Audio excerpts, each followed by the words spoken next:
कुक्षी किसान संगठन द्वारा अनुविभागीय अधिकारी राजस्व कुक्षी को सीसीआई द्वारा खरीदी के संबंध में ज्ञापन दिया गया, जिसमें मुख्य मांगों को लेकर ज्ञापन दिया गया। गत वर्ष सीसीआई द्वारा खरीदी की गई थी, उसी मापदंड अनुसार खरीदी की जाए।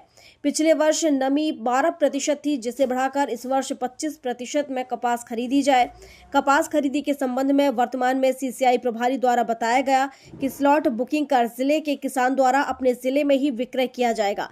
कुक्षी मंडी क्षेत्र अलीराजपुर जिले से जुड़े होने के कारण अलीराजपुर के जो किसान है वो मंडी कुक्षी में अपनी कपास सीसीआई को विक्रय हेतु लाए थे, परंतु वर्तमान नियमानुसार अलीराजपुर में जिनिंग नहीं होने से वहां के किसान सीसीआई खरीदी से वंचित रहेंगे। धार व अलीराजपुर आदिवासी क्षेत्र होने के कारण किसानों को स्लॉट बुकिंग करने में कई हद तक परेशानियों का सामना करना पड़ सकता है। जिन किसानों की स्लॉट बुकिंग नहीं हो पाएगी, इससे उन किसानों को परेशानियों का सामना करना पड़ेगा, जिसके कारण किसानों का आर्थिक नुकसान होगा।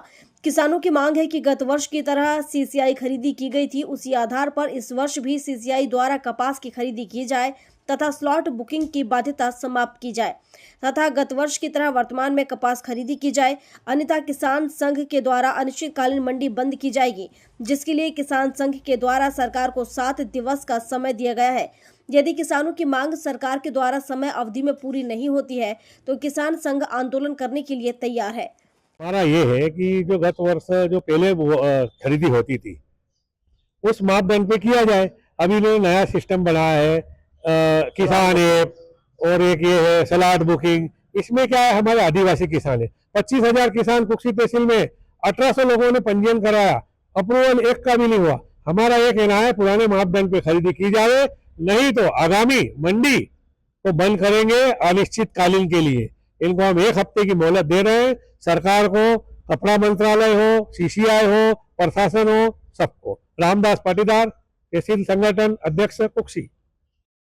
सबसे पहले तो हमने सर को ये कहा कि जो अभी फिलहाल मापदंड है हम उसे मानने को तैयार नहीं है, क्योंकि 25,000 किसानों में से मात्र 1100 किसानों का पंजीयन हुआ है। पंजीयन होने के बाद भी अभी तक एक भी किसान का स्लॉट बुक नहीं हुआ है। स्लॉट बुक में भी ये परिस्थिति बन रही है कि एक किसान को अगर 15 तारीख दी है तो 15 तारीख को ही कपास लाना है, वो अगर 16 को लाता है तो उसका रिजेक्ट हो जाएगा। तो अब इस तरह से किसान हमेशा किराए से ट्रैक्टर लाता है 1000-2000 रुपए देके, तो वो किसान बार बार कब दौड़ेगा। हम चाहते हैं कि जैसे पिछले साल हुआ वैसे के वैसे कपास की खरीदी इस साल भी हो और अच्छा और उच्चतम दाम मिले किसानों को, ये हमारी सबसे उम्मीद है। जय बलराम, जय किसान। कुक्षी से चंदन डांगी की रिपोर्ट।